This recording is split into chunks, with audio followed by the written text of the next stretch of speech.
No contact isn't punishment, it's recalibration. And once you truly understand this, everything about how avoidants behave suddenly makes sense. Most people think no contact is about hurting the other person, teaching them a lesson, or making them chase. But in reality, no contact is about something much deeper and far more powerful. It's about resetting the emotional system in a dynamic that's been running on imbalance, anxiety, and unspoken pressure for far too long. See, when you're dealing with an avoidant, you're dealing with someone who has a sensitive internal alarm system. They're not afraid of love. They're afraid of the expectations that come with it. They don't fear closeness. They fear losing themselves inside someone else's emotional world. And this is why your words never landed, your reassurance never stuck, and your availability never brought them closer. Because to an avoidant, closeness often feels like a trap. Affection feels like obligation. Commitment feels like pressure. And your constant effort, messaging, explaining, clarifying, seeking connection, unintentionally becomes noise to them, even if your intentions were pure. But here's the surprising truth. Avoidants don't respect distance because they want you gone. They respect distance because it allows their nervous system to settle. For an avoidant, your silence isn't punishment. It's clarity. It removes the emotional static. It clears the fog. It gives them a chance to feel without being overwhelmed. This is the part people don't understand. Avoidants do not chase when you pull away instantly. They don't respond to pressure. They respond to the absence of pressure. And no contact provides exactly that. Not because you're withdrawing love, but because you're withdrawing the emotional intensity that their system never learned how to handle. Here's where recalibration comes in. Think of the relationship as a scale that's been tilted for a long time. You were giving, investing, reaching out, initiating, holding space, trying to keep the connection alive. They were pulling back to create space, protecting their autonomy, and trying to avoid feeling engulfed. No contact balances the scale. It forces the emotional rhythm to reset. It gives them the breathing room their attachment style craves, and it gives you the space your self-worth desperately needed. This isn't a power play. This is balance. And when an avoidant finally feels that balance, when they feel that you're no longer trying to regulate the relationship for both of you, something unexpected happens. They begin to see you differently, not as someone who needs them, not as someone who depends on their responses, not as someone who will take responsibility for the emotional weight. Instead, they see you as someone who can hold your own, someone who respects space, someone who isn't afraid of silence. And that is exactly the kind of person avoidants gravitate toward without fear. Most people think avoidants only come back when they lose you, but that's only half the story. Avoidants come back when they can finally approach without feeling they're disappointing you by existing. When they can text you without feeling like their message must carry emotional responsibility. When they feel like they can be imperfect, slow, inconsistent at times, without immediately being judged or pulled into intimacy faster than they're ready for. No contact creates that environment. Your silence communicates something your words couldn't. I'm okay without you. And here's why that matters. Avoidants aren't attracted to neediness, but they deeply respect emotional independence. They're not drawn to people who chase. They're drawn to people who can walk away. Not because walking away creates fear, but because walking away creates safety. When they feel you're not clinging, not demanding, not waiting with emotional tension, they feel free to explore what they feel without being overwhelmed by responsibility. They feel safe to miss you. They feel safe to reach out. They feel safe to want you, maybe for the first time. This is the recalibration phase. This is where no contact does its real work. Not by changing them, but by changing you.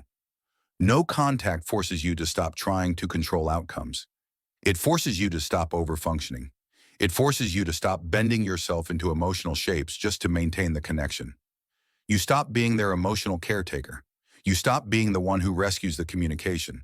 And without realizing it, you become the version of yourself that they were actually drawn to in the beginning. Calm, grounded, self-contained, not driven by fear. The version of you before anxiety turned you into someone you didn't even recognize. No contact is not silence. It's self-regulation.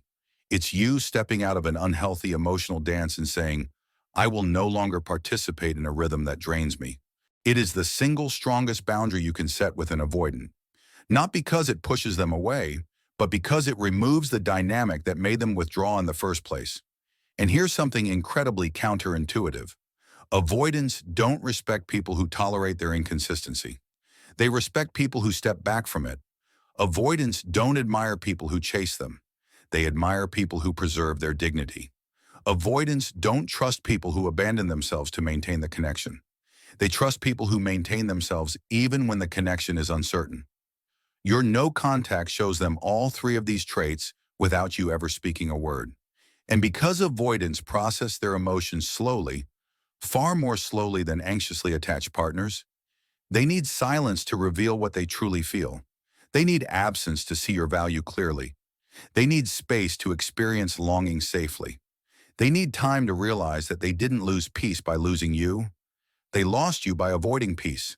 And this realization never happens when you chase. It only happens when you release. But here's a warning. No contact only works when it's genuine. If you're doing it just to pull them back, just to test them, just to manipulate the outcome, avoidants sense that energy instantly. They don't respect tactical silence. They respect grounded silence. No contact is recalibration only when it's born out of self-respect, not strategy. When you're actually stepping back because you refuse to play your old role anymore. When you're actually choosing yourself, not pretending to. When you're actually detaching from the expectation of their return, not waiting anxiously for it. That's the kind of energy avoidants respond to. That's the kind of energy that pulls them in instead of pushing them away. Because that energy says, I am whole, I am steady, I am safe, and I'm not trying to get anything from you. That is the very thing avoidants fear losing, and the very thing that makes them trust. Here's the final truth. No contact isn't about the avoidant. It's about you reclaiming your emotional center. It's about you breaking the cycle of overgiving, over-explaining, and over-functioning. It's about you no longer settling for a dynamic where you feel like the only emotionally present person. And ironically, when you finally stop chasing connection, the avoidant finally stops running from it. Because the pressure is gone, the imbalance is gone, the expectation is gone, and all that remains is clarity. The clarity that they actually cared more than they were able to show, and that your absence revealed it. The clarity that the connection was real, but the emotional rhythm was wrong. The clarity that you were never too much. You were just too consistent for someone who wasn't ready. So if you're in no contact right now, remember this. You're not punishing them.